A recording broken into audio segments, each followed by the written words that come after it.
गृह मंत्री राजनाथ सिंह लगातार चुनाव प्रचार में हैं और इस बीच में अपने क्षेत्र लखनऊ में भी अपने लिए भी चुनाव प्रचार कर रहे हैं। हम इस वक्त लखनऊ में उनके साथ हैं और जानते हैं इस वक्त की क्या है सियासी दिशा। सर, आज तक में आपका स्वागत है। सर, ये बताइए, पहले 3 चरण के जो चुनाव हुए हैं, महागठबंधन का दावा है कि वो बहुत अच्छा कर रहे हैं, क्या आपका आकलन है? उत्तर प्रदेश का जहां तक सवाल है, पिछली बार सब मिला जुलाकर सहयोगी दलों के साथ 73 सीटों पर भारतीय जनता पार्टी को विजय प्राप्त हुई थी। हम लोगों की कोशिश है ये 74 हो जाए, लेकिन 72 न होने पाए, यही कोशिश है। सर, आपको भी लगता है कि 74 प्लस का जो आंकड़ा है वो मतलब रैशनल है, वो सही है, या आपने पहले भी एक बारी कहा है आपका आंकड़ा थोड़ा और होता है? सपा बसपा गठबंधन का जहां तक सवाल है, इसकी विश्वसनीयता जनसामान्य में भी बन नहीं पाई है।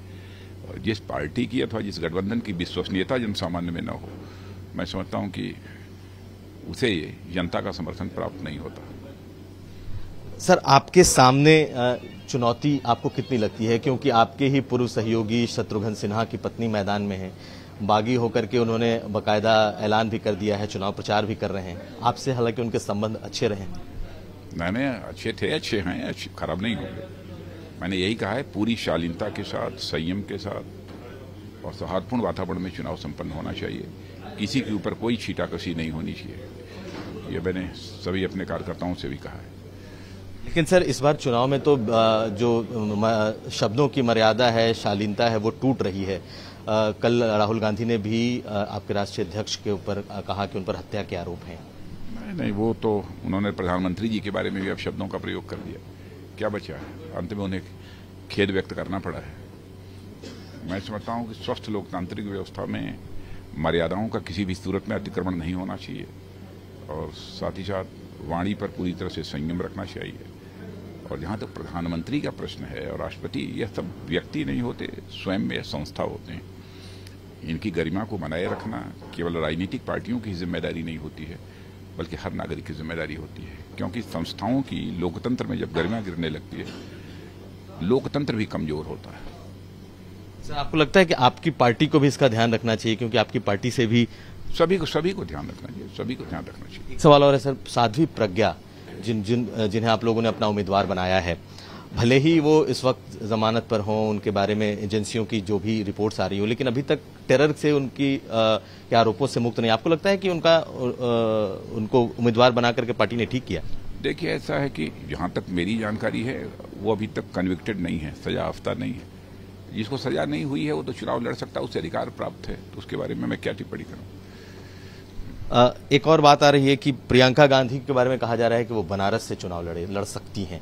उन्होंने भी लगातार कह रही हैं कि पार्टी चाहती है कि वो लड़ें और पार्टी अगर फैसला ले। चुनाव लड़ने के लिए सभी स्वतंत्र हैं, कहीं से भी लड़ना चाहें लड़े, इसमें भारतीय जनता पार्टी को कोई आपत्ति नहीं है। उनका पार्टी का फैसला है, उसमें हम कुछ नहीं करते। सर, आखिरी सवाल ये बताइए, इस बार आपको लगता है कि 74 प्लस की सरकार बनेगी और आपका मार्जिन बड़ा हो?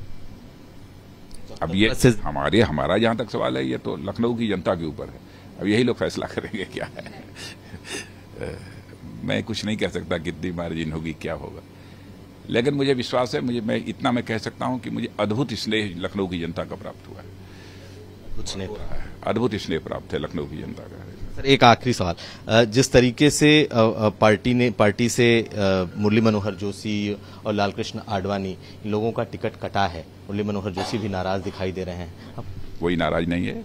आडवाणी जी, जोशी जी हमारे वरिष्ठ नेता हैं, उनके प्रति सम्मान है, सम्मान रहेगा। टिकट के आधार पर किसी के प्रति सम्मान का मूल्यांकन नहीं किया जा सकता। धन्यवाद सर, आज तक से बातचीत करने के लिए। तो हमारे साथ थे गृह मंत्री राजनाथ सिंह, साफ तौर पर कह रहे हैं कि इस बार के चुनाव में 74 प्लस का जो टारगेट पार्टी ने दिया है, उसे जरूर पूरा करेगी उत्तर प्रदेश में। हरीश कांडपाल के साथ कुमार अभिषेक, लखनऊ।